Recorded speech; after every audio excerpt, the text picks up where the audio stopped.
because they knew him. Rising early the next morning, he went off to a lonely place in the desert. There he was absorbed in prayer. Simon and his companion managed to track him down, and when they found him, they told him, "Everybody is looking for you." He said to them, "Let us move on to the neighboring villages, so that I may proclaim the gospel there also. That is what I have come to do." And so he went into their synagogues, preaching the gospel and expelling demons throughout the whole of Galilee. The gospel of the Lord. Praise to you, Lord Jesus Christ. Please be seated. Jesus, I trust in you. Noong pinagaling ni Jesus ang biyena ni San Pedro, na nagtipon ang buong bayan sa may pintuan ng bahay. Imagine niyo, ha? Ang buong bayan ay naging nandoon sa pinto ng bahay. Diba? Sikat na. Pinagaling ni Jesus ang maraming may sakit, anuman ang kanilang karamdaman, at nagpalayas siya ng mga demonyo. Napansin ba ninyo? Hindi lang sakit ng katawan, kundi pati mga espiritual na karamdaman ang itinulong sa Kanya. Magpahanggang ngayon, in fact, magpahanggang ngayon rin naman ay nagpapatuloy ang paglapit ng napakaraming tao sa ating Panginoong Jesus. Patuloy natin idinudulong sa Kanya ang ating mga pagkurusa, karamdaman, at mga pangangailangan. Pinapakita lamang nito na ang pagdurusa ay isang katotohanan na mararanasan o nararanasan ng lahat ng tao. All life is suffering, sabi nga ni Gautama Buddha. At ito rin ang sinabi ni Job sa unang pagbasa.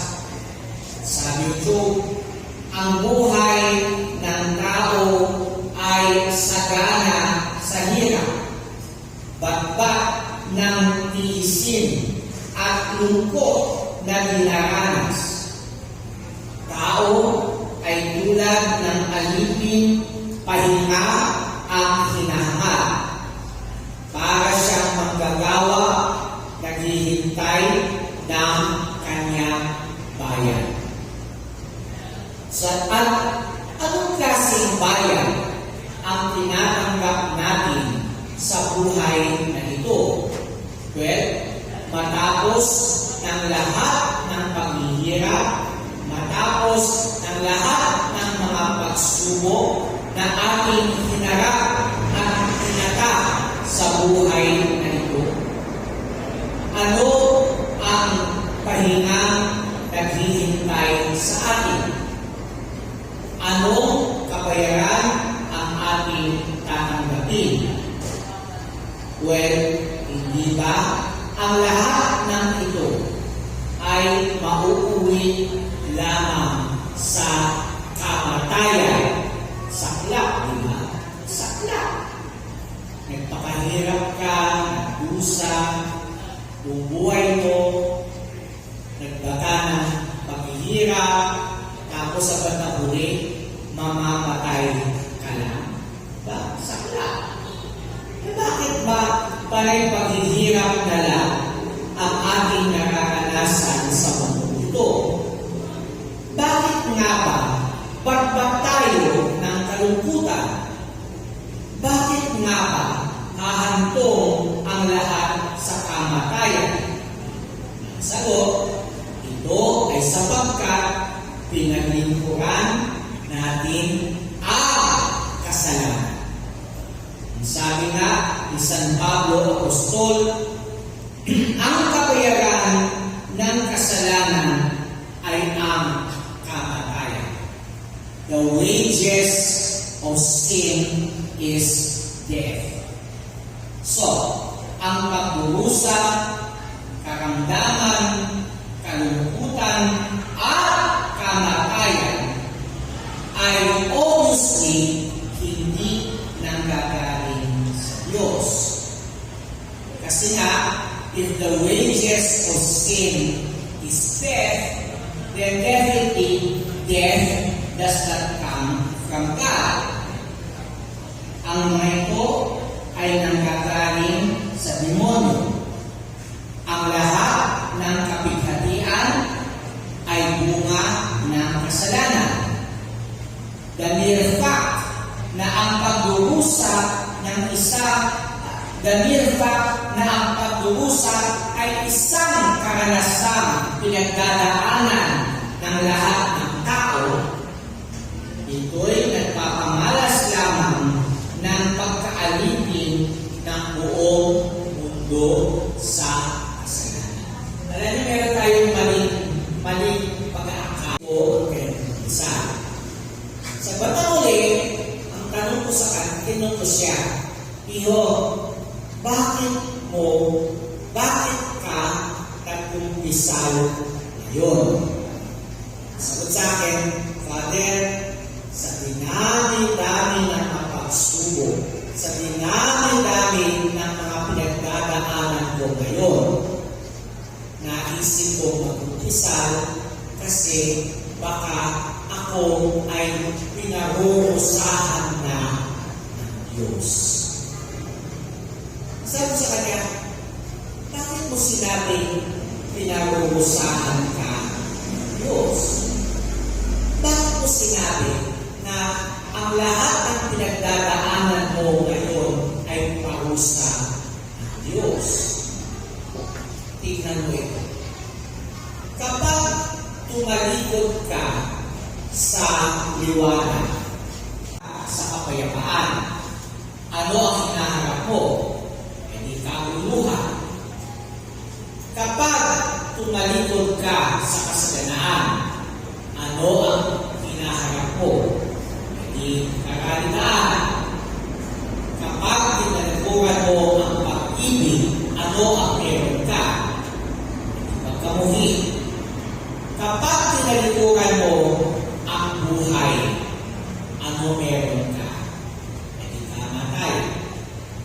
Yung naisip, kabutihan, kapayapaan, pag-ibig, kasayahan, kasaganaan, at buhay, ang lahat ng ito ay galing sa Diyos. Therefore, kapag tinalikuran mo ang Diyos, ano meron ka? Lahat ng kapulitaran, mabubuting bagay na tinataklay ng Diyos. Therefore, pinarusahan ka ba ng Diyos? Hindi. Ikaw ang nagparusa sa sarili mo. Kasi nga, tinalikuran mo ang Diyos na pinanggagalingan ng lahat ng buhay at pag-ibig. So remember, death is the consequence of sin. And anything that gives death is a consequence of sin. The mere fact na ang pagdurusa ay isang karanasang pinagdadaanan ng lahat ng tao. Ito'y nagpapamalas lang ng pagkaalipin ng buong mundo sa kasalanan. At ito ang dahilan kung bakit bumaba si si Jesus dito sa mundo.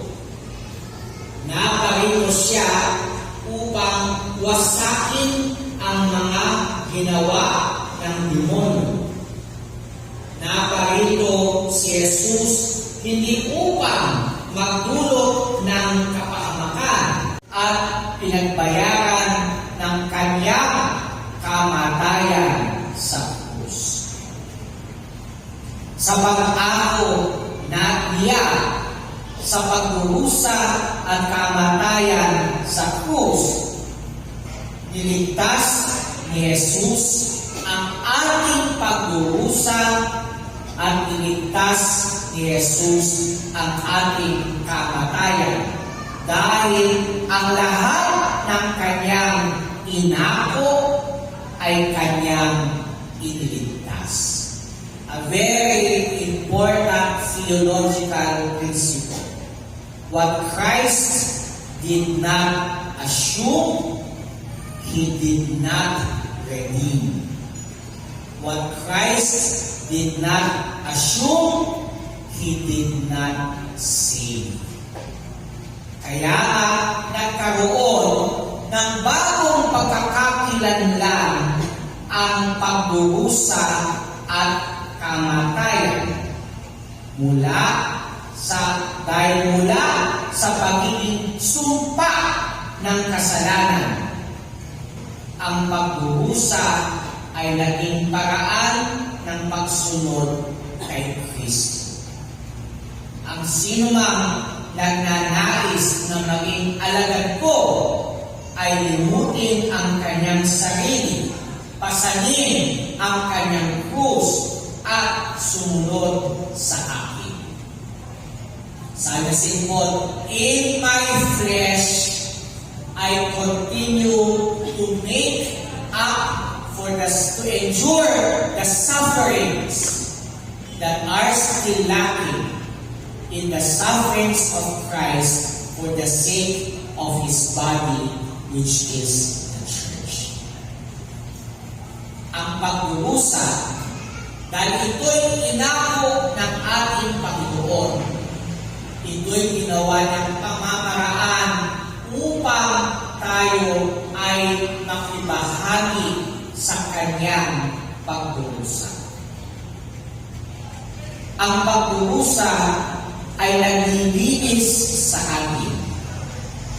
Noon, ang mga tao, bago namatay si Jesus sa krus, ang mga tao talagang they had to suffer, no choice. And the suffering benefits them with nothing. Those sufferings redeem us and also those whom we love in the church. Ang pagdurusa ay nagpapalapit, nagiging paraan para mapalapit tayo sa ating Panginoon. Ha? Oo. Tingnan nyo. Hindi ba kapag tayo, hindi ba napapadalas ang ating pagsisimba pag meron tayo pinagdadaanan? Diba? Pero pag may pinagdadaanan tayo, naku po, ang dalas natin magsimba. Pupunta ka ng Quiapo yan, pupunta ka ng Baclaran yan, pupunta ka ng St. Jude yan.